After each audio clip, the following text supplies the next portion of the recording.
आप सभी को मेरा नमस्कार। 2025 में आप सभी का बहुत बहुत स्वागत है। आज हम सब ने एक दूसरे को नया वर्ष या 2025 को लेके सबको शुभकामनाएं तो दिए ही होंगे और देना भी चाहिए, क्योंकि पूरे साल तो हम यही कैलेंडर को मानते हैं।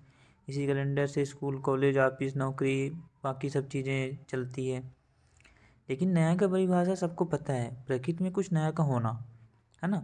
और कैलेंडर ऐसा होना चाहिए कि जैसे उसमें वर्ष, दिन, डेट बदले तो प्रकृति में भी बदलाव हो, जो इस दुनिया के सिर्फ और सिर्फ सबसे सटीक और सबसे एक्यूरेट सनातन हिंदू कैलेंडर में ही संभव है।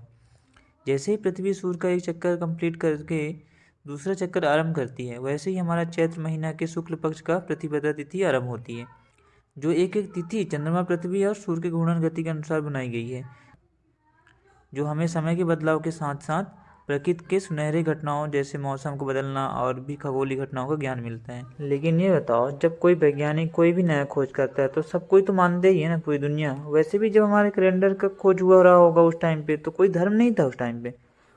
उस टाइम पे हमारे वैज्ञानिकों ने बस मानव और प्रकृति को जोड़कर एक समय की जानकारी के लिए एक कैलेंडर का निर्माण किया था, खोज किया था, जिसे हमें मानना चाहिए। और हमें हमारे पुराने प्राचीन ऋषि मुनियों पे गर्व होना चाहिए, क्योंकि उस टाइम पे कोई इंस्ट्रूमेंट भी नहीं था, तब जाके उन्होंने ऐसा कैलेंडर बनाया जो आज तक सटीक है। आज तक उसका कोई एक भी एरर नहीं निकाल पाया उस पर। तो गर्व होना चाहिए हमको अपने हिंदू सनातन संस्कृति पे और भारत की संस्कृति पे। ये कोई धर्म की संस्कृति नहीं थी, ये पूरे भारत की संस्कृति थी। हमारे जो ऋषि मुनि थे भारत के लिए बनाया था, क्योंकि भारत के खगोली जो संरचना था उसके अकॉर्डिंग ये बनाया गया है। तो हमें समझना चाहिए और मानना चाहिए, उस चीज़ को गर्व होना चाहिए।